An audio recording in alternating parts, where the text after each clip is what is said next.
the top right corner and see if it gives you a chance. Hello, this is John Reed. We are live with a special ESG blowout as promised. This is going to be good. This is the ESG research reveal with Brian Sommer. Brian, welcome. Good to be here, John. And all I ask is let's see if you can be on your best behavior today. I know.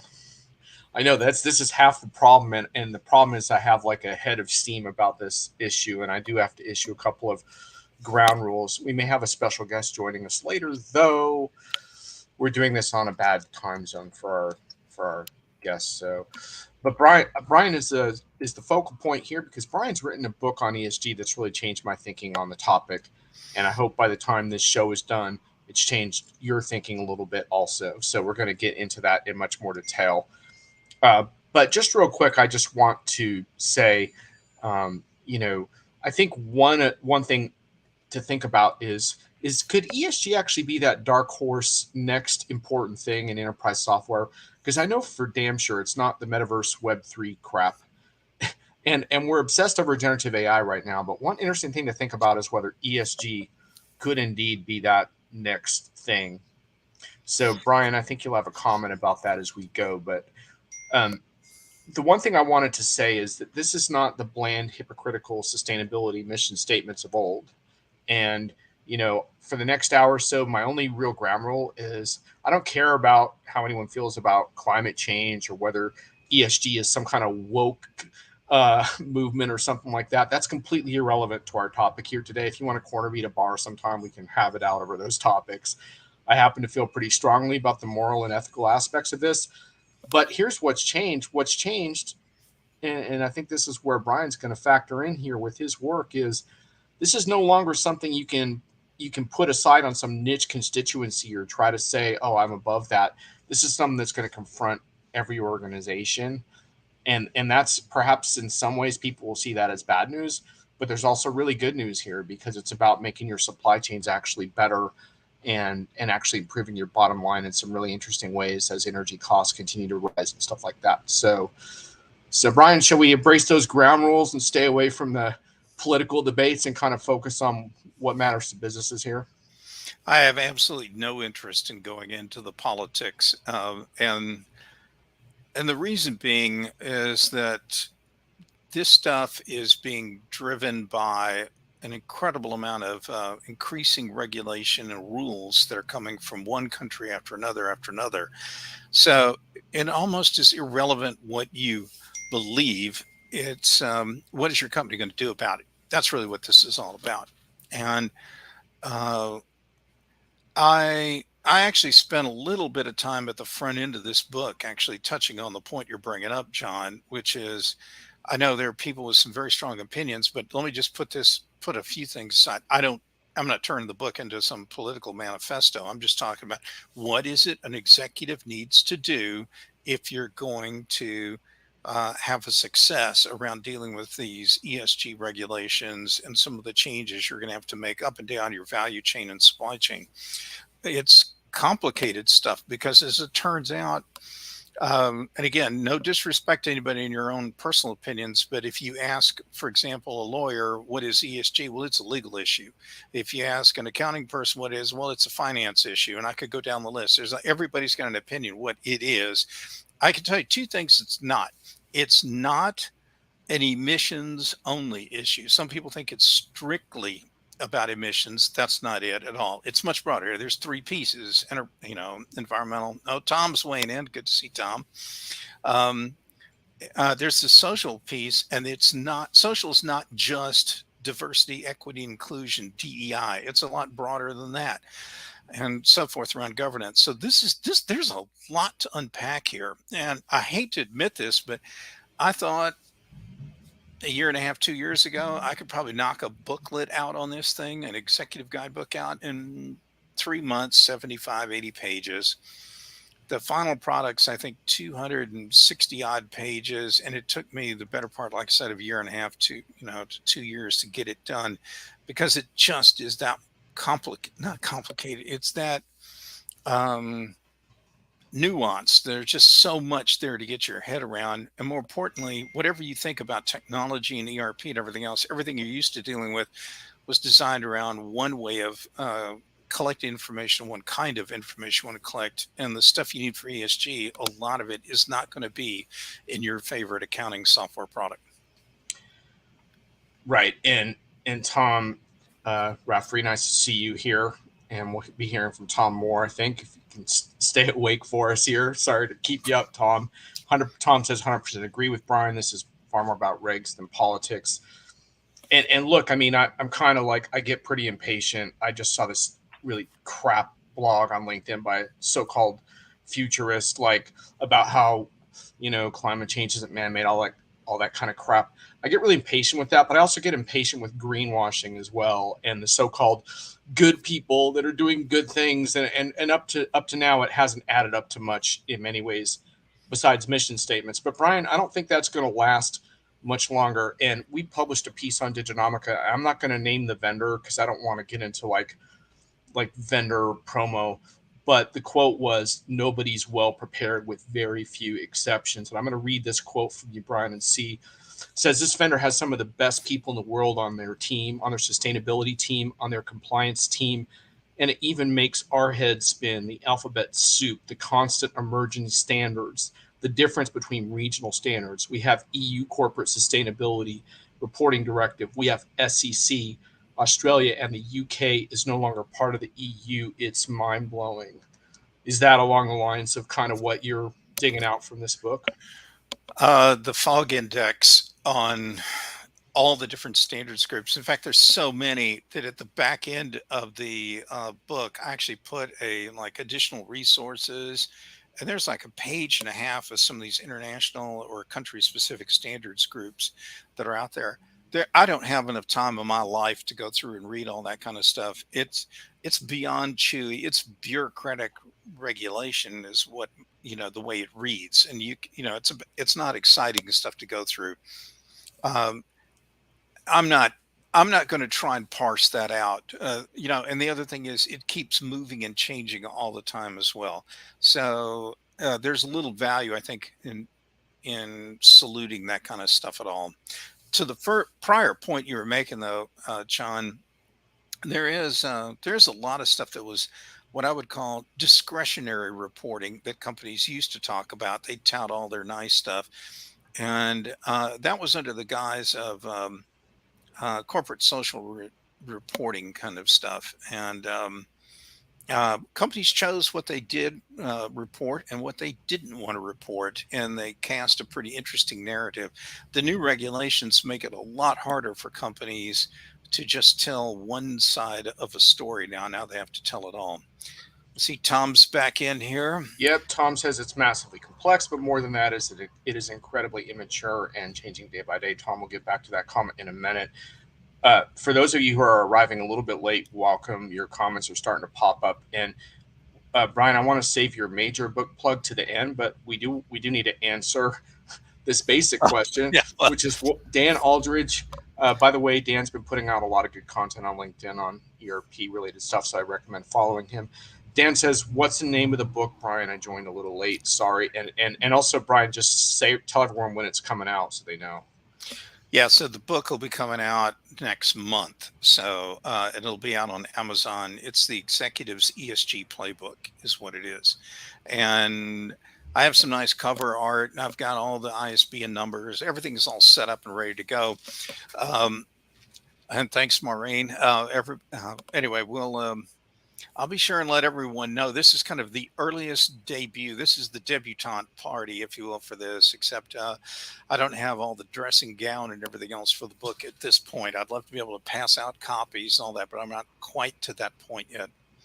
But the good news for all of y'all who are checking this out is we're getting the sneak preview, the exclusive, and you don't have to sign a friggin' NDA or anything like that. Yeah. Brian's going to dish the skinny for you here. Let's see what Josh has to say. Part of the problem is also nomenclature. Sustainability is an overly large term that's used to cover too many types of initiatives under a single umbrella. Indeed, we could add diversity and inclusion to that mix in some capacity as well, including supplier screening. And by the way, I think there's two other there's two other things I want to get to, and then soon we're going to have Brian walk us through some key points. But the two things, Brian, that really jump out at me, one is this notion that there's less and less externalities. Like in the past, corporations could kind of move certain things off the books, and more, especially when it comes to supply chain accountability, that's extending into what you call scope 2 and scope 3, but basically beyond your typical supply chain levels of accountability in the past. So that is another sort of quote unquote terrifying aspect, in terms of it's not just the regulations, it's the things that you're now being held responsible for that in the past you just weren't, which I personally see as a good thing. But anyhow, it's real. Oh, it is. Let me do this. Let me see if I can get the slide to come up. And I don't. Oh yeah, folks, we have slides. Brian, I'll add it to the stream. There we go. Thank you. Yep. So, just for definitional purposes, when you cut all the way through it, of the three pieces of ESG, what a lot of people think about, and this is kind of to Josh's comment a moment ago, people think about either emissions or sustainability, and they're mostly talking about environmental factors, the stuff on the far left. This is, this aspect or component of ESG is really about how your company interacts with the rest of the planet on like a very natural kind of level. And you can see some of the categories of things you have to report underneath that. The things that get a lot less attention are on the social and governance side, and in particular, figuring out what goes where, if you will. That kind of troubled me for a while, and I found a bunch of different kinds of definitions and opinions, and some heavily regulated stuff that you could just, frankly, you need to go take it down to a witch doctor and have them do an incantation or exorcism on it to figure out what the regulator meant. But what I learned is really the way to think about the social piece of it. It's about relationships. It's about the way your company interacts with its own employees, with its suppliers, its customers, and most importantly, maybe with the suppliers of the suppliers and so forth, all the way down the number of tiers you've got in your supply chain. And what you're trying to find out is everybody paying livable wages? Do they avoid using forced labor, prison labor, whatever? Are they on some kind of restricted entities list? Those kind of things. That's what you've got to be digging into on the social side. And honestly, there's not a lot of parts to most organizations that really deal with this. You will find like the supply chain procurement people, they may go down to some of the key suppliers one level deep in your supply chain, but they don't know the rest of that going down, the hill. And then on the governance side, those are the things that you do to make sure that your company actually honors the spirit and letter of what you're trying to do in your societal kind of actions, and you maintain that trust. And that's where you have to really focus in on, like, can we trust our supplier? Do they bribe government officials, those kind of things? And have you got mechanisms to check for those and check and prevent those kind of activities from happening? So at a definitional deal, after a year and a half, I'm just telling you, this is the cleanest way I found to just kind of, put this thing in different buckets so you know which one you're going to work on.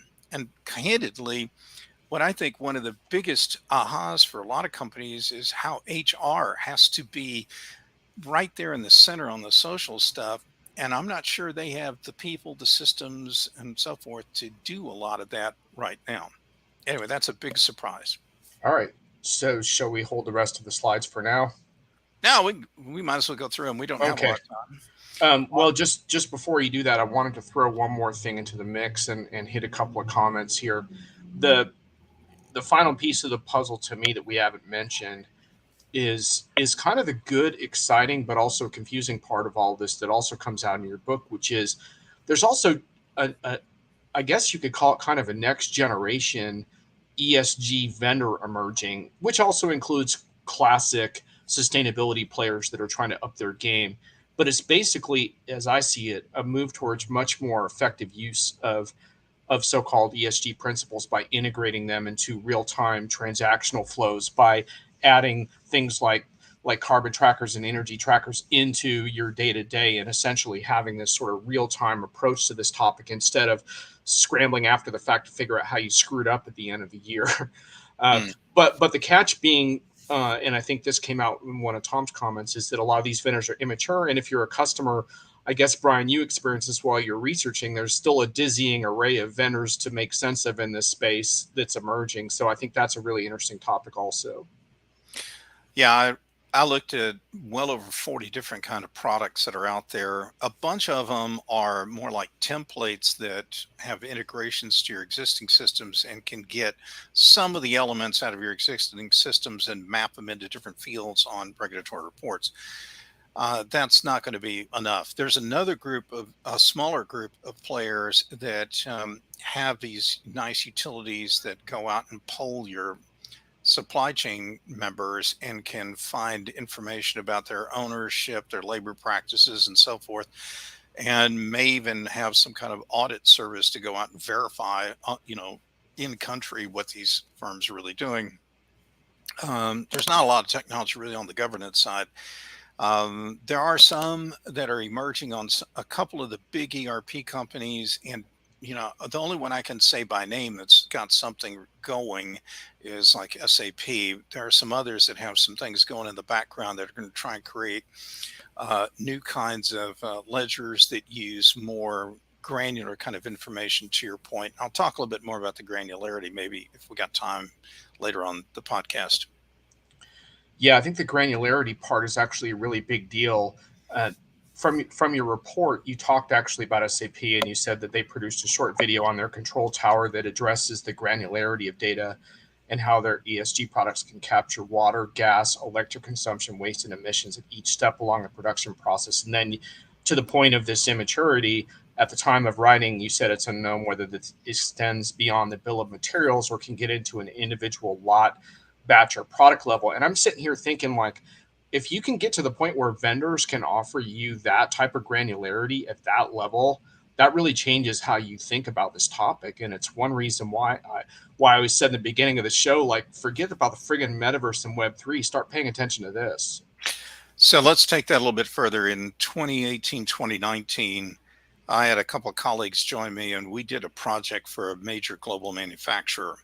And one of their things was they were going to be building a factory of the future.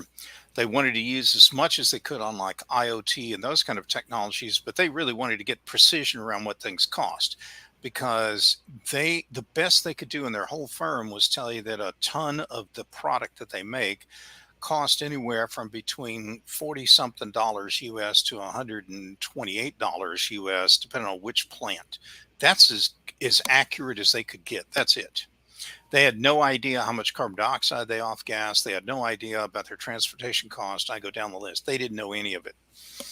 So back then, in 2019, I remember I'm giving this presentation to the executive committee, and I'm talking about how they need to put how if you drove up behind the back of any of their plants, you saw there was one electric meter, one gas meter, and one water meter. And so there's no way in the world they know how much any of those components go into any of the individual products that they made. And at some point in the briefing, the CEO stops me and he's like, "So we need to buy scales, meters, switches, valving, and we need to change our cost accounting system." And he rattled off a few more things. I go, "Precisely." Now, when I was working on this book, I got to thinking, because of this granularity issue, did we put a challenge out there that was a little bit too far? Would the application software vendors not be able to get to this point? And I actually breathed a sigh of relief knowing that SAP and one other vendor are working already on this same problem. So if we were anything, we were a couple of years early. But I can tell you, we've all seen this movie. Everybody on this call seen this movie in the enterprise software space, where first you have a system that captures data about transactions that already happened. Then you try and get the stuff in real time. And then you start focusing on having more predictive and future oriented capabilities. So right now, where we are in ESG and the capability of most companies and their technology is we're still stuck in the past dealing with annual, averaged, or aggregated data. We need to start getting it more granular in real time. Then we'll be able to put some predictive horsepower behind it in the years to come. Yeah, I would argue we're still many years behind where we should be, but I'm not going to deny that these trends are encouraging because they are. Let's run through some comments here. Sorry, folks, that I Sure. left your comments out for a few. Tracy Webster says, I'm not an expert in this space, but given how immature this all is, seeing all the badges and statements on websites and in conferences is starting to feel a little more like marketing. Yeah, it's always nice when the substance starts to catch up a little bit with the marketing. Uh, Thomas, good day indeed. Tom says CSR generally reported up to the CMO, which tells its only story. Ouch. I'll give a Tom a big thumbs up on that. And I don't have it for today's webinar deal, but I have a slide. I think it made it in the book, and it talks about some of the statements. Yes, Josh, I'll give you an autographed copy of one. I'm sure I'll see you 100 times this fall at all the different events in the West Coast. Oh, and Tom's adding to that the rigor starting to be demanded means the reporting is likely going to migrate to the CFO. Tom's actually touching on a very interesting point. Traditionally, I think a lot of chief sustainability officers have had this kind of land on them, but I can certainly see both the chief HR officer and the chief financial officer being two of the individuals who are going to take a very heavy role on this. The finance folks, because of the precision that's going to be desired from product costing, and we need to reevaluate what does fully loaded costing mean, because you might want to start attaching like a carbon tax or whatever surcharge on the different products based on the profiles each one of them has on how far the products are transported and what kind of emissions come out of them, what you're going to have to do to remediate them. So there's a lot on the finance side, and it is going to end up in SEC kind of reporting in the U.S. So somebody's got to sign off on those statements. And on the HR side, all the things dealing with the social issues are going to be critical too. Speaking of which, Maureen says, "Dear God, HR absolutely not competent in this space." We could probably spend 10 or 15 minutes on that. Let's not do that right now. Well, but I feel your observation, Maureen. Thank you. By the way, Brian just wrote an extensive piece on the state of HR into Genomica that ties into that, so check that out. Thomas says he may be jumping the gun, but did you look for or find evidence that adhering to ESG principles is good for revenue or profit? You can maybe work that into some of the presentation stuff as we go also, but feel free to briefly comment on that. Short answer is there's the short-term impact may be a little hard to see, but the longer-term deal is clearly there for doing it. And the short-term stuff might be expedient, but it's going to come back and bury people. The same thing with some of the claims some companies make. And I don't know if this is where Maureen was going earlier, but there are folks who make all kinds of wild claims. And the one that troubles me the most, and John, you're going to be the one who probably gloms onto this one. I love the kind of CEO today that promises his firm is going, or her firm is going to be net zero by like 2030 and generating net positive by 2050. The problem is, how many CEOs do we know are actually going to still be in their job by 2030, let alone 2050? It's easy to make a hollow promise that you have no intention of ever, complete, because you're not going to be in the job. Well, and most of the CEOs I've heard that have made those promises run highly scalable software and technology companies, and I've yet to hear them say we're going to help our customers get there by a given date. But sorry to be the downbeat individual. Tom says granularity is absolutely key. I think so too.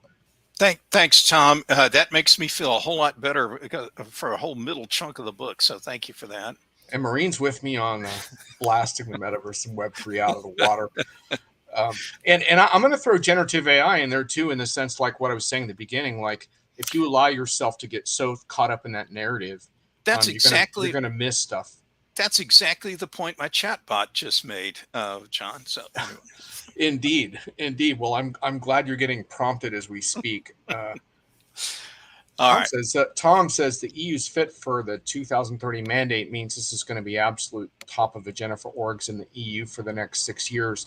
Tom, I would add, though, that there's a lot of US-based companies that do enough business in that geography that it's going to get sticky for more companies than that, just dealing with the EU. But yeah, absolutely. Brian, let me just whip through the rest of these. We're almost to the end. I know. So I did and then want we'll to tell get you that there's a big sprint that a lot of companies go through right now, and I think this has got to go away. This is indicative of a company who's got an annual manual yeah. spreadsheet and paper driven kind of process, and that might have helped you get through the finish line for meeting some immediate regulatory requirements, but it's not going to be the way it's going to work long term. And you want to say Nice graphic, by the way. I like the. yeah, happy to. I get that sense of the sprint coming out there. Um, I mentioned this at the top, depending on who you are as an executive, kind of flavors how you see ESG. And one of the more fascinating things about doing this book, it's made me talk to a bunch of people that I normally don't run in the same circle with. So I've talked with chemists and scientists and um, uh, attorneys, you name it. And it's been fascinating hearing how they see all this ESG, if you will, from their point of view. And some of them, I think probably that I talked with probably need a refresher course on things, but it is what it is. And you're going to run into that in your own firm. And that would be a message I'd take to anyone who's watching this or reads the book is that it's all the different dimensions and all the different kinds of motivations and the opinions that people have. And I find it really fascinating. Instead of folks actually going to see what do the regulations want, they're already just forming opinions about what they think they ought to do. And I think that's kind of a dangerous way to run a business. So there's that. Uh, I think it was Tom or somebody was talking about CSR, corporate social responsibility, and what's to give you just to paint a picture of these are the kind of things people would emphasize depending on a lot of times what kind of firm you are. So if you're a global firm, you talk about all the way you give back to local communities and rural poor locations. But if you're the pizza joint down the street, you're talking about, hey, we'll give free college tuition to somebody who works here part time, for 3 or 4 years. And so what you had is people cherry picked the things that they wanted to talk about that were either the most relevant for them, their firm, their industry, or they talked about things that were going to put them in the best possible light. Until a point I made earlier, that was then. That's not the focus of like ESG reporting now and going forward. By the way, Tom said, I think for your previous slide that the board are missing. The board is missing from that slide. That's just his comment. Well, yeah, I kind of was running out of real estate. There's a ton of others I probably could have put on there too. But yeah, I accept that. Yeah, There's you could have gone for even Wall Street. more Yeah, there's complexity. Yeah. right. Yeah, I was. What is? I'm just trying to make a point. I'm not trying to, I wasn't trying to replace 100 pages worth of the book with this one slide. But he's right. All right, Brian. Sorry to make you backtrack. Anyway. So when I was talking about the selective reporting earlier, take a look at one of these. Like, so you added 3,000 net new employees globally, but what a lot of companies would do is they forgot to mention conveniently that they hired 10,000 people in low cost countries and terminated 7,000 in high cost locations. When you focus on the social aspect that these are focused on, and you're selectively choosing which facts you want to report, in the old days you tended to gloss over the things about the kind of impact you were having in communities around the world based on some of your other decisions. The net number is not always necessarily the correct number to focus in on. You got to talk about what are you doing in those communities that you operate in. You're either a good steward in all those communities or you're not. Anyway, this is just an example of selective reporting. That's all that this was intended to show. And then let's talk about, for the enterprise software people on here, if you look at that kind of coral pink colored box, most of the software many companies have, like ERP products, are designed to take information out of plants, factories, distribution warehouses, whatever, and flow it up to intergalactic world headquarters. I'm still not sure where Diginomica's is, but I guess it's in England. But You'd have to sign an NDA, Brian. Sorry. oh, okay, all right. Well, anyway, but that coral box was kind of like where most of the information exists, and the way the information moved, it moved from the shop floor up, if you will. But when you look at what ESG is about, it starts all the way back, like into factory farms, and it wants to know everything about what it took to grow the crop, to transport it to market, to some intermediate mills, processing centers, whatever, how it got transported to the next place, and so forth, until it finally made it to your firm. And the reason that's important is because about your firm may, if it produces X amount of emissions, 11X is generated generally on all that stuff to the left of your firm on the value on the supply chain. Then moving forward, once you get through making something, then you've got to transport it, gets out to customers, may go through some additional, distributors, whatever. So there's energy and fuel costs. There's also packaging that's generated and has to be disposed of. So if that's the flow running in the white band there, then this gray band shows all the things that are being thrown off from this that impact things from a social perspective. And what do we got to look for? What do we know about the different kinds of labor being used, the labor treatment of their livable wages? What are we doing to impact the community and not go all the way down? That's the gray line. And the dark blue line or band, those are some of the other byproducts of the process that are not that hot. In the book, I have. Brian, Hmm? Brian, can I just ask you a question Sure. from the from the? I was going to say the peanut gallery, but the peanut gallery is like actually really probably smarter than we are, so it's awkward. Um, Josh asks, in the book, do you deal with the issue of what level of tech infrastructure is needed to stay on top of this? A certain large leading vendor just said this kind of accounting is only available from their cloud products, meaning on-premise customers are shit out of luck. Your thoughts? Well, yeah, I think the on-prem ones are really at a disadvantage. Yes. Um, that said, for all that stuff you want to capture that's maybe coming out of the supply chain, that stuff clearly needs to be moving through and through a cloud solution. That's probably the best way to make it happen. And maybe the same thing on the value chain side. What you do inside your firm is kind of could still be your own business, but you still got to bring all this together, and you're going to need warehouses and other kind of stuff to deal with it. Okay, here's Josh's comment. Yeah, I just put it up on the screen for the video replay, folks. I think I already know who that vendor is, and I would say uh, I know why. I know why they want to do it in the cloud, because it's a great place to pull together all of these other data points, most of which are going to originate from outside the firm. So they're going to have to find a way to marry that with their internal data that's running on the on-prem stuff.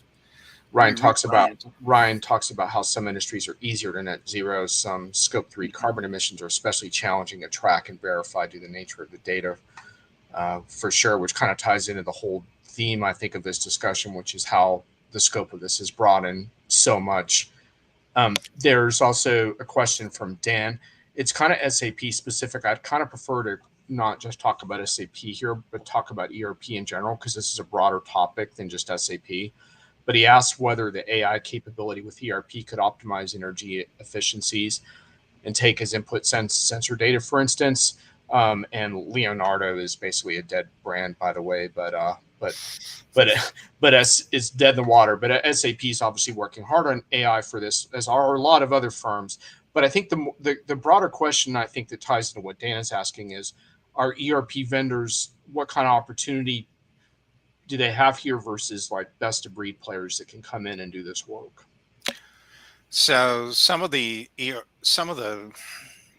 usual suspects, the ERP kind of folks, what they're doing, a lot of them are doing partnerships. And one of the firms you'll hear a lot of them partner with is a company called EcoVadis, ECOVADIS.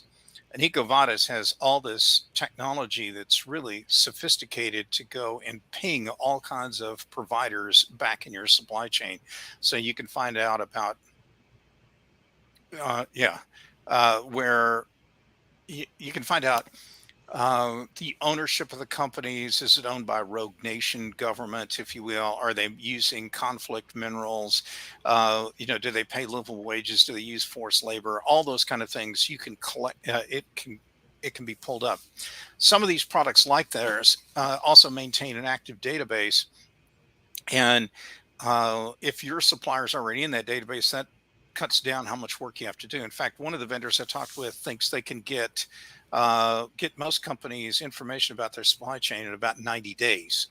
But I would tell you guys, that sounds great, but if you're like a super complex manufacturer with like 13 levels deep on your supply chain, and or if you use a bunch of contractors, 1099s, or your suppliers are using them, it may take you a lot longer than that to knock out. But there are specialty firms. There are some that have dashboards that map stuff in from your systems and others and put them in the report formats. And some are good for pulling information out about the supply chain.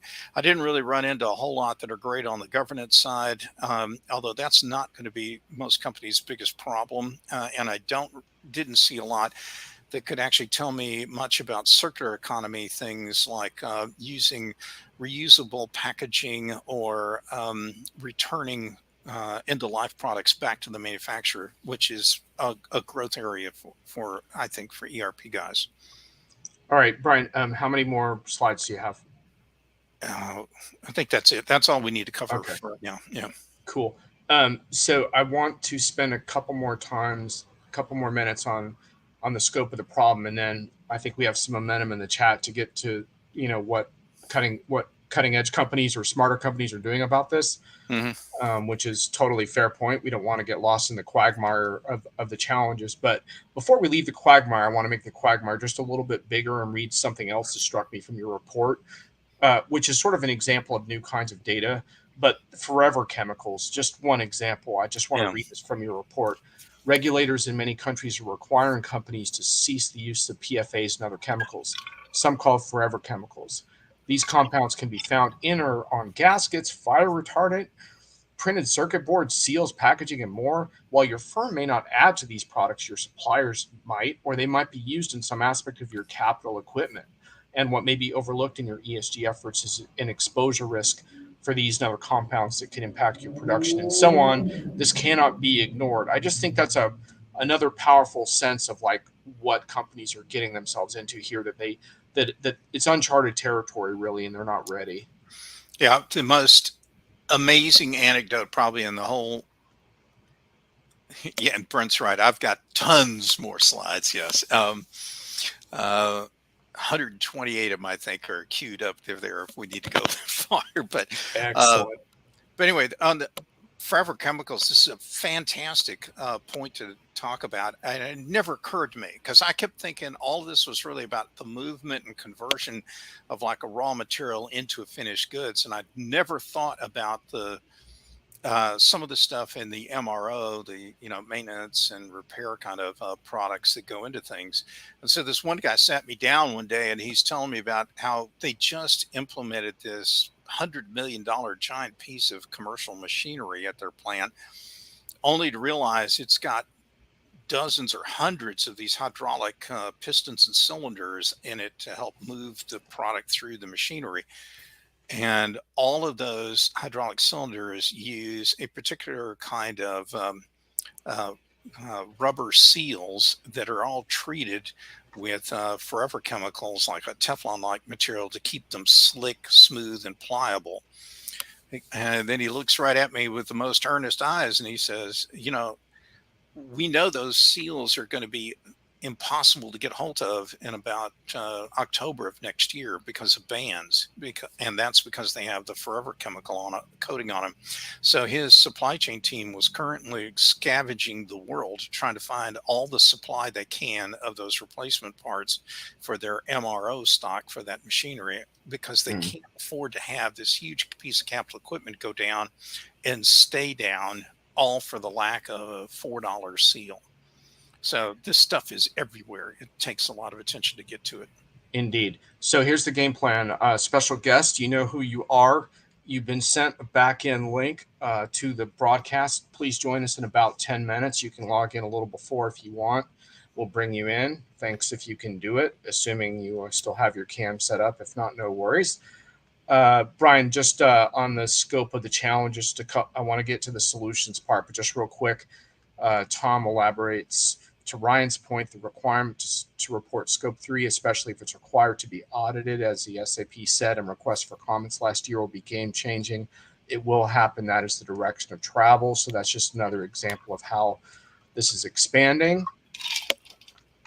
And Tom also saying how second, third, and tier suppliers aren't equipped to report their emissions, and that's a huge issue. So those are really the challenges. Now, on sort of example, Brian, in terms of what people are looking for next from you here in this broadcast, Maureen says, I hope you give us a wee taste of where folks are excelling because, oh boy, I can't see large organizations doing this well at all. And I think Josh is kind of piling on here by saying data is the real issue, quality, accessibility, governance. And in his opinion, enterprise data quality sucks. It's really hard to argue that point. Any confidence this will improve and how? So that kind of gives you a sense of what people are looking for next. They want to get a sense of where the smart companies are moving on this stuff. Can you put Maureen's comment back up? Yeah. Well, let's talk about hers, and then we'll go to Josh's. All right.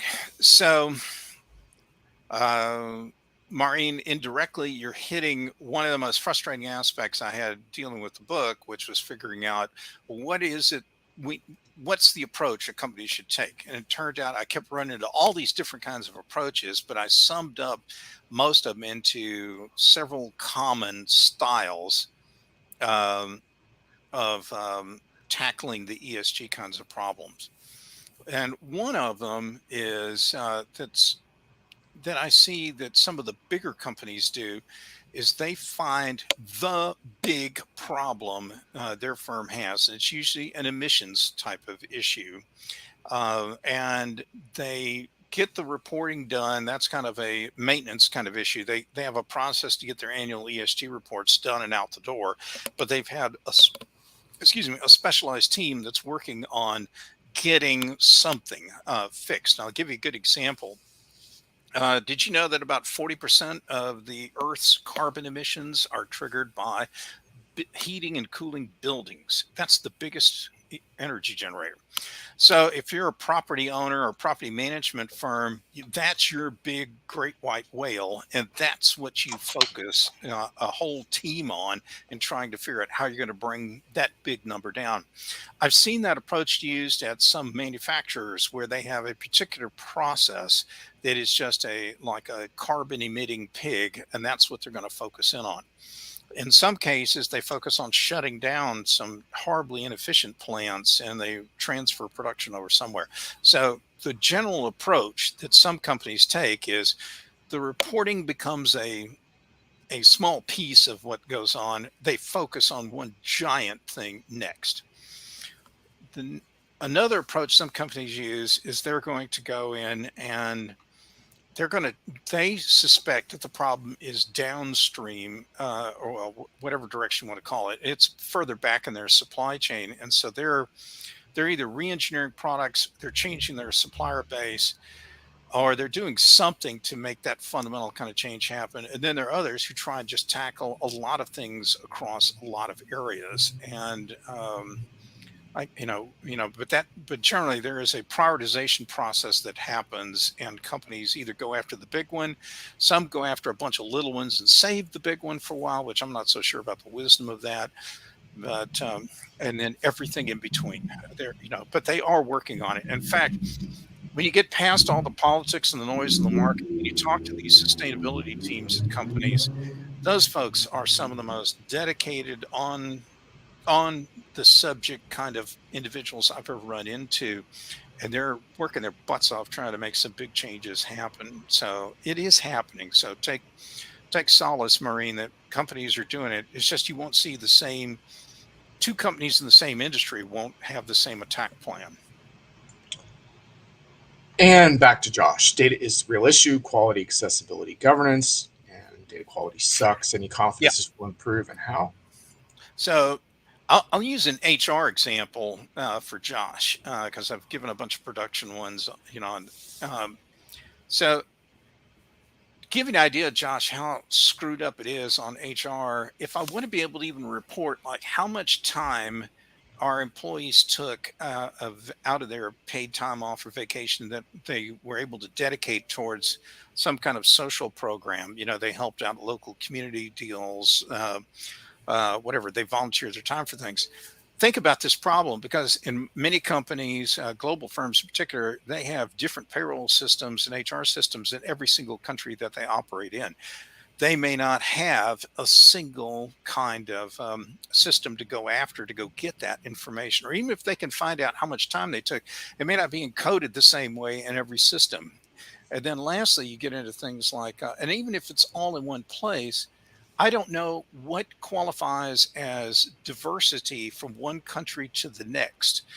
So you have all these data definition, data meaning, data consolidation problems, and if God help you if it's in payroll, because there are all these different payroll engines all over the world, and you may need to pull information out of all of them, and it's all in a different format. So you're right, Josh. There are clearly some data problems, and it's one of the reasons why these manual efforts people use today to go vacuum clean ESG data out of all their various systems, they park it in like spreadsheets, and then they have to do all kinds of data massaging to get it to a standard meaning and a standard unit of measure and so forth.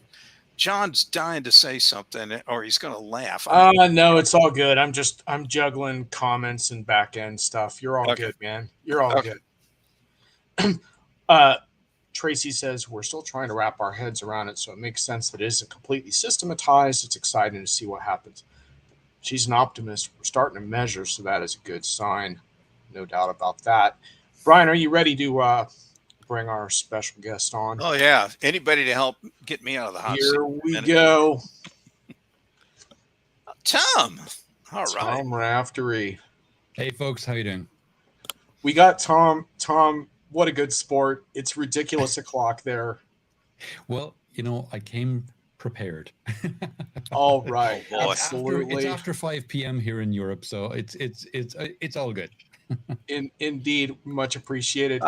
I've got Dr. Pepper in my SAP Ariba Live mug, but anyway. If anyone's wondering why Tom's here, I'm disappointed because, man, back when sustainability was just a brochure, Tom was doing Green Monk stuff, toughing it out, duking it out, trying to get that Tom Raftery balance of hardcore realism and optimism. And Tom, you're still doing it, man. You're still posting on LinkedIn. You're still fighting around with this topic and trying to make sense of it. Welcome. Sure. Yeah, no, I am. To your point, I was with SAP for a few years.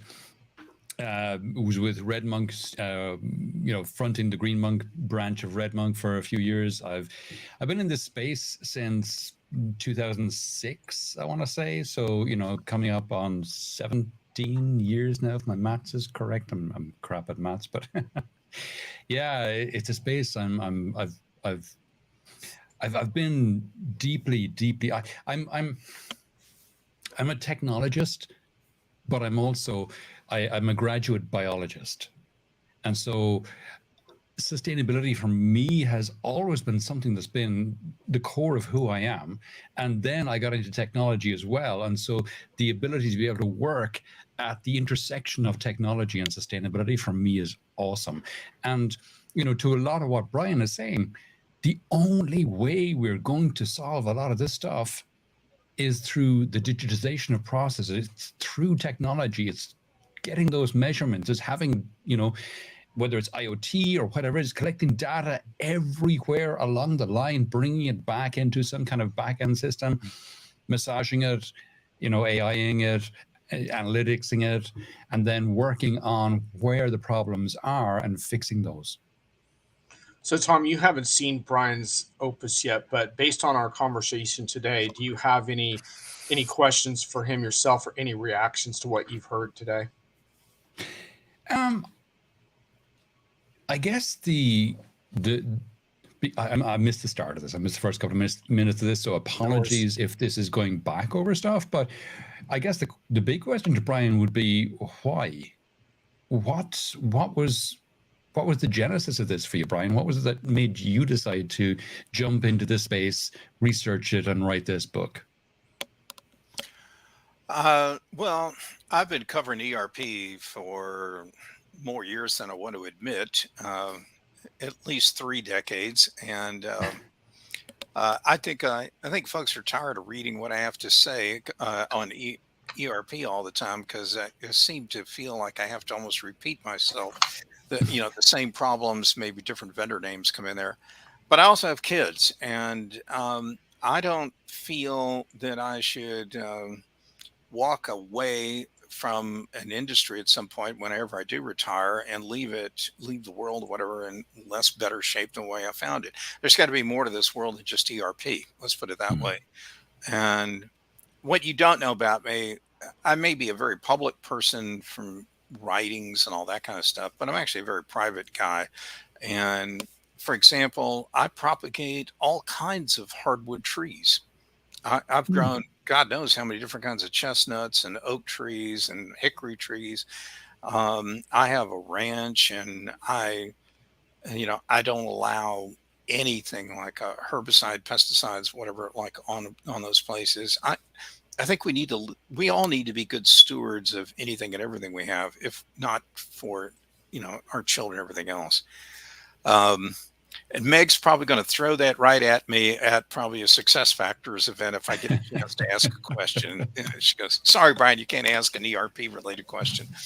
Um, but yeah, that's a good question, Tom. And um, I actually put a little teaser of that in a kind of like a forward in the front of the book. But Cool. um, I look forward to checking it out, Brian. Hmm? I look forward to checking out the book. Okay, I'll send you a copy. Not a problem. So Uh, I let's wasn't looking let's for a freebie, Brian. I'll go to Amazon and buy No, it. So you no. get it. I'd rather have somebody read it who really knows the space, because if they're going to throw up on it, I'd like to know about where the problem is before too many copies get out there in the wild.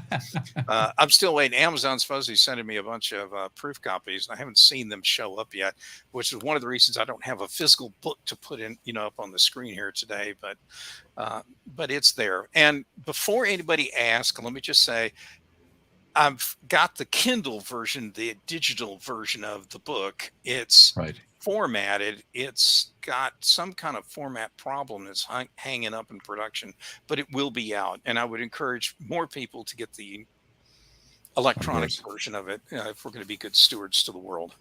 Sure. I'm going to have you both take a crack at this question if you'd like. This is a follow-on from Maureen.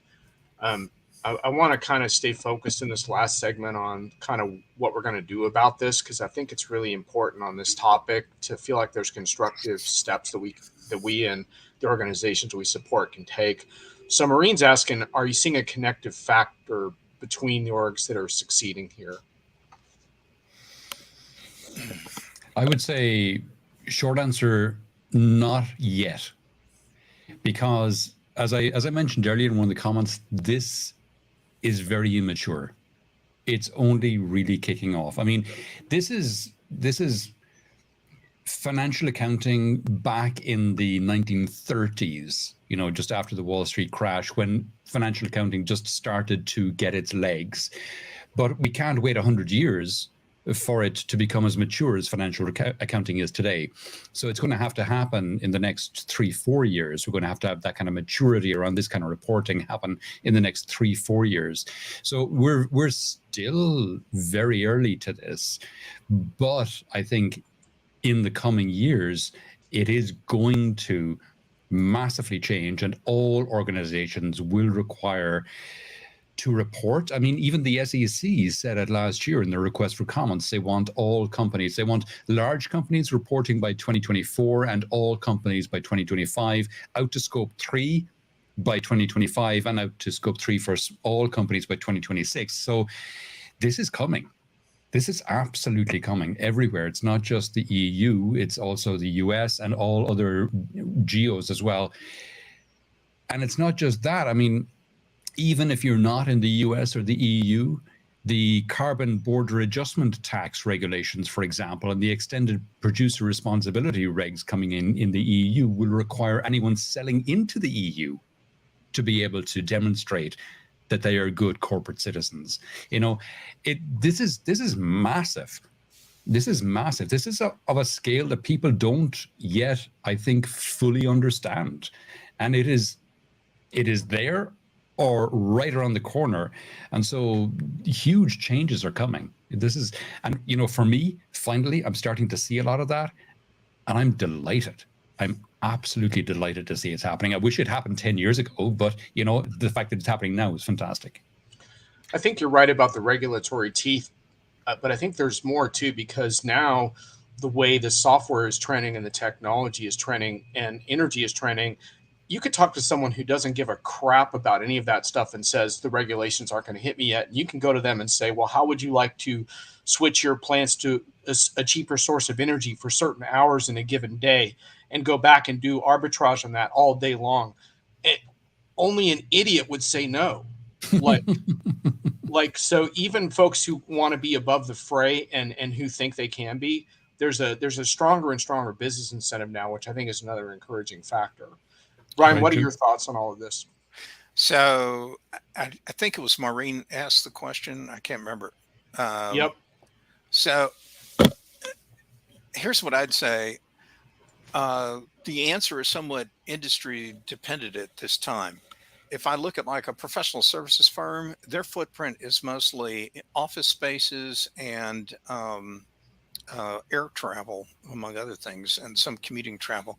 They have a lot fewer variables to control, and they're able to get their hands around some of those big emissions issues probably better than like a manufacturer like an automobile manufacturer who's got an extraordinarily deep supply chain.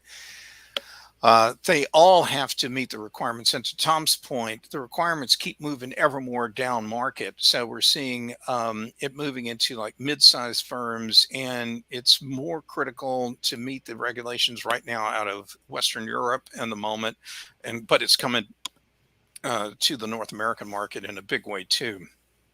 Anyway, one other thing I want to point out, though, relative to where the success is, one of the problem spots, I asked the chief sustainability officer of one of the biggest consumer products firms on the planet, point blank. I said, okay, by your own admission, you have 128 or something like that brands. Those are just brands. Think about all the individual products and SKUs underneath that. They're in something like 84 countries, and you get the idea. They're big, they're complex.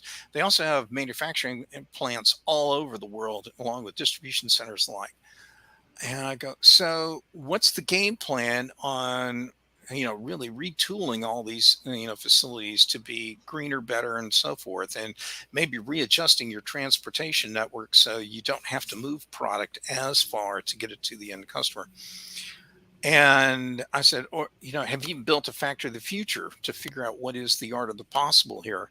And she looked at me and just said, the only way we can get a really great green factory is to build a factory of the future, because so much of what we have, we acquired. And every plant's different, and it's all got different capital equipment, and it's maybe not ideally situated. She goes, it may take us a couple decades to work our way out of some of those facilities and work into something much greener. Now, I give her credit. She's being honest. And if anything, we all need to we can't make great progress unless we're truly being honest with each other. And, but for some companies, that is their path forward, is to create the factory of the future, to nail it down and figure out how we're going to get real-time granular data and put that factory of the future where it really needs to be to best serve customers in its area, or get the access to supplies in a low cost and low energy, basis. A slightly different tack on that. Oh, go ahead, Tom. Yeah, sorry, John. A slightly different tack on that, Brian. I was speaking to a woman called Magali Anderson, and Magali is the chief sustainability officer of a company called Holcim. And Holcim are the largest producers of cement and concrete outside of China. They're a Swiss company. And she was saying, they've obviously got a massive emissions problem. And she said, they're doing lots of things, huge programs to reduce the emissions and the production of concrete and cement, but they're also changing their business model.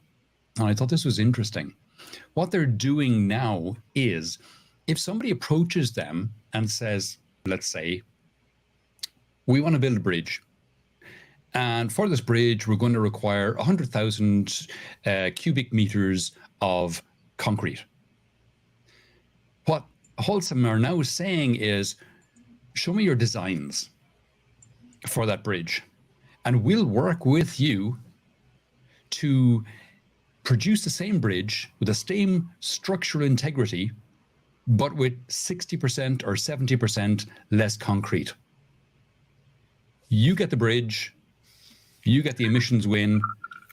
We get to, because one of the other things she said is, look, the orders we have for our products are outstripping our ability to supply them. So they're able to change their business model and sell 60 to 70% less product to more people, keeping their emissions down, keeping the emissions down for their customers, and selling them as well concrete, which is produced using less carbon intensive methods. So it's not. There's a lot of left field thinking that's going to be required here as well. This idea of changing their business model so that they're actually reducing the amount of concrete they're selling and selling it based on smarts, based on smart engineering to give the same product for a lot less CO2 produced, for example, in this case. I thought that was a hugely interesting one as well. You can You'll also see a lot of companies that are now entombing carbon and other things into the concrete. So even if you can't use less concrete, you could park a lot of stuff in that concrete, whether it's foundry sand or carbon dioxide or whatever, you could put it in there. But all good points. John. Thanks both. Sorry to cut in, but I just want to make sure that our lively audience is put on notice. We're going to wind down in a little bit here, so get your last comments and questions in for these two, and let's work them into the conversation. Thanks, by the way, for all the excellent and sharp observations. The live gut check is invaluable. Just a couple of quick things. Brian, one of the cool things I like in your book is you have 1, 2, 3, and 4 year kind of plans, action steps for companies, which I think really kind of breaks this down into something of a maturity model. And I think that's really cool because it kind of speaks to the action steps that are kind of necessary here. So I really like that aspect of what you did. You also have something really cool around can your CEO answer these board and shareholder questions? I'm not going to read all of them, but you have questions like, which of our products trigger the greatest carbon consumption? What are we doing about it? Which suppliers are the best, worst carbon consumers, and so on. And I think those are really good questions. And on top of that, Tom is rejoining us here. Sorry, folks, not sure. Hey, welcome back. No worries. Just kind of doing a couple things from Brian's book. He's got that we haven't covered yet. He's got a really good checklist of questions CEOs should be pestering, be ready to answer from their boards and stuff, which includes things like which suppliers of ours are the best and worst carbon consumers and so on. It's a good challenging list. And Brian, I'm kind of thinking we may need to have an equivalent list for customers to ask their vendors in terms of what functionality you're providing. Because one of the things I really like about your report, your book, we should call it now, is how this provides a basis for customers to challenge vendors on how are you helping me to solve these problems, and like we said, take this in a much more granular direction than just checking off the reporting boxes. So those are also some positive things to take from the book when you get your hands on it. And speaking of which, we have a little debate on whether your book is actually available on Kindle or not. So can you resolve that? Is it actually there yet? It's not there yet. It will be there hopefully in a few days. But I've got some. This happened to be on another book I did where somehow I was able to get the old school paper book version of it out just like that. And then the Kindle book was just grinding through some problems. Anyway, the thing about the kinds of questions, I did want to just tell you that I don't know Tom's background other than I've known him over at like SAP and other places over the years. But, I'm client facing guy. That's the way that's my whole career. And the most deadly thing you can possess as a great client based kind of person is to have some great questions you ask that tease out the answers.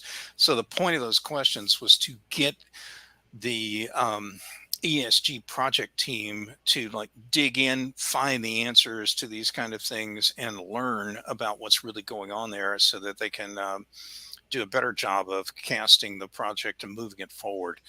That's why I put those things there. And they're not meant to be all inclusive. They're meant to like kickstart the kind of conversation and to get people focused on the right kinds of issues and topics moving forward. So let But me ask both I of you. appreciate you actually reading the appendix. That's more than I would have thought Dude, somebody would have done. Anyway, well, you asked me to read the whole book, and I did.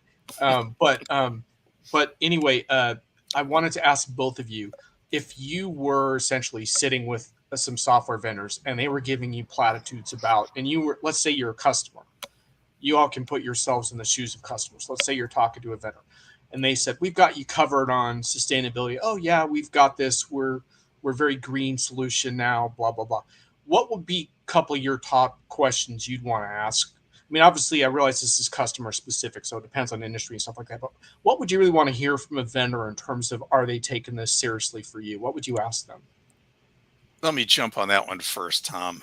I normally like to sandbag and let somebody like you kind of give the school solution first, and I come in, hard with something no one thought of. I think the big thing here is the solution the vendor is going to pitch me. Is it about reporting ESG data, or is it to help me do a better job of running my company in a better ESG kind of fashion? And there's a huge difference between the two. And if it's strictly about the reporting, I'm going to yawn on that one. That just doesn't move the needle for me. It gets me out of a compliance problem, possibly, but it doesn't change things materially for the long term. I want the doing is what I want. Tom? Yep, I would agree 100% with Brian. I would also say I would want people I'm in business with to be looking at the standards that are out there for reporting, and not just for reporting, but things like the Science-Based Targets Initiative, to be looking at those and to have, science-based targets. The Science-Based Target Initiative is set up just to do that, to help organizations create targets that are science-based. And if you have companies that say to you, I'm working with the Science-Based Targets Initiative so that my targets are science-based, realistic, that they have been audited is too strong a word, but they've been checked and they are realistic, and I have all these steps in place, then I can start to take them seriously. But before that, I'm kind of, to Brian's point, a little skeptical. So, Brian, of course, since you listed 50 or so vendors in this book, does that mean we can be expecting some type of Brian Sommer magic quadrant here? No. Come on, no, man. and We're you waiting can't for the surf ESG Brian vendor wave rankings, either. man. No, I'm not picking any favorites. I don't. I didn't take any monies from any vendors. Knowing that a book can last a long time, I just put the vendors down, a list of them, and said, these are some you should investigate, and whether they stand up the test of time or not. I mean, my clients are not stupid people. They can run through that list and figure out what they do or don't like. I've categorized them somewhat, and and I'm pointing them into some of the right directions. My book's really, it's a playbook. It's not the definitive scientific guide to ESG. It's around, what are you going to do if you're like a program lead on an ESG program for your employer, or you're the CEO or some other top executive. It's all the right kind of questions. It's the way to get organized, way to get your thinking straight about how you want to tackle it. But it's meant to be something you can read and go back and reread again and again if you need to reference some stuff. And the same thing with these vendors. Here's some we ought to at least take a look at, even if it's 5 minutes on the web. We look at their website and see what's going on. But sad to say, no one gave me, like $1 million to go write the book and, pimp them out. But that's If what they I like. had on That's this what I kind of like. issue, I That's wouldn't what I do it. like about the project, though, because it has a certain passion to it that you put into it because you believed in what you were doing, and I think that comes Right. out in the material, and that's why I wanted to spend some time with you on this topic, because I think it's really important. Now, I want to head to last words. I want to thank Mohammed here for joining. Mohammed says the confluence of business continuity and ESG is another area of interest for SMB companies. Mm-hmm. I want to give each of you a little bit of a last word, but before I'm going to have my own little last word and say a few things. I think we would be remiss if we didn't mention that there's pretty good documentation of a generation of consumers that do care about this issue in their consumer spend. I don't think that's the main reason why things are changing, like some might say. And sometimes I get these over enthusiastic PR pitches about it, but I do think it is worth noting, and we haven't touched on it here. I would also like to say that there are no externalities. It's time for corporations to become good citizens of their communities, not just for business reasons. So fuck externalities. Let's get to work. Let's make this plan a little bit better.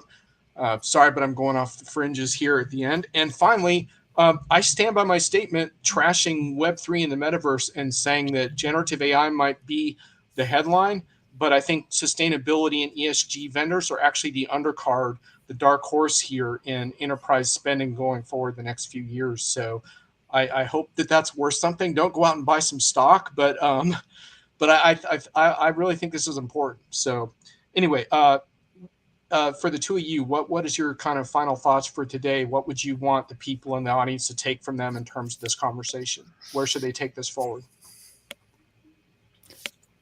You want me to go first, Brian? Yeah, go. Okay. So I think you're absolutely right, John. This is sustainability, ESG, whatever broad term we're using to cover it, is not going away. It's not a flash in the pan. When it bubbled up in 2008, when I joined Red Monk, it was something that, was fashionable just because of Al Gore and the Inconvenient Truth movie that came out a couple of years earlier. But then you had the crash in 2008 and people got distracted and went off in other directions. But now, particularly because of the Paris Climate Accord in 2015 and the commitments that countries have made, this is something that's not going away. And even more so, I mentioned in the comments, the Fit for 2030 European mandate. That's a mandate. It's not a target. It's a mandate. It's a hard mandate for all 27 nations of the EU that we're going to reduce our emissions 55% by 2030. And to kind of put that in context, when COVID hit in 2020, our emissions dropped 7%. And then in 2021, as we started to open up again, they went back up 5%. So between 2020 and 2021, we had a net drop in emissions of 2%. And we got to drop them 55% in the next 6 years. It's 6 years to 2030, just over 6 years. We got to drop them. And that's a legally binding mandate on all 27 nations of the EU. So the changes are going to happen. They're going to be extraordinary. They're going to be massive. And that 55% is the low-hanging fruit. The other 45% in the system will need to be taken out in the following 20 years. And that's going to be even harder. So this is not a flash in the pan. This is going to get more and more and more important as we go on. So this is not something that to take lightly. And the other thing I would say, purely selfishly, is that if anyone is interested in this, obviously Brian's book is a great place to start, but also I've got 2 podcasts which relate, not exclusively, which are heavily related to this. One is the Digital Supply Chain podcast, which goes out every Monday and Friday. It's all about supply chain and the digitization of supply chain. And the other is the Climate Confident podcast, which goes out every Wednesday, which is all about climate and positive stories and what's happening in the climate space. So if anyone is interested in finding out more, obviously start with Brian's book. But if you're into podcasts, I've got a few good podcasts there. The Climate podcast has published 130 something episodes, and episode 338 of the Supply Chain podcast went live this morning. Cool. Thanks for staying up late, Tom. Much appreciated. Clive says, Clive, by the way, if you come slightly earlier than 70 minutes in, we can spend more time on your question. But how ESG is the vendor's own software? Does it scale up CPUs and scale down when not in use? Yeah, that kind of fits into the overall issue of like kind of how vendors are accountable to the things they're practicing in this space. Brian, final thoughts. Take us home, man. So let's talk about something building off of Clive's point you just put up on the screen that didn't get any conversation today. Let's talk about where is all the energy going right now and driving up on the emissions. Data centers, cloud data centers, just a few years ago, didn't even register 1% of the global emissions being generated. Now we're at 3.9% of global emissions are coming from cloud data centers. And part of the problem is because of all the things you talked about, John, the metaverse and all the generative AI and all the data that's being generated, stored, rehashed, reconfigured, whatever, and repurposed. We're generating so much data that one author called data the ugly byproduct of data manufacturing. And because all of that's going on devices that have to be cooled or stored and powered up and everything else.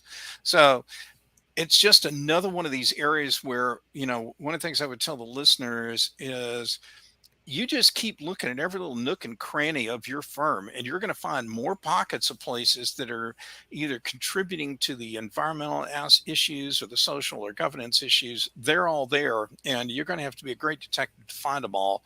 And some of them are going to really surprise you. The data center one is something I put near the very back of the book, but it's one that just seems to be like, in Billboard magazine terms, it's like number 10, but with a bullet, and it's going up. So that'll be one to watch.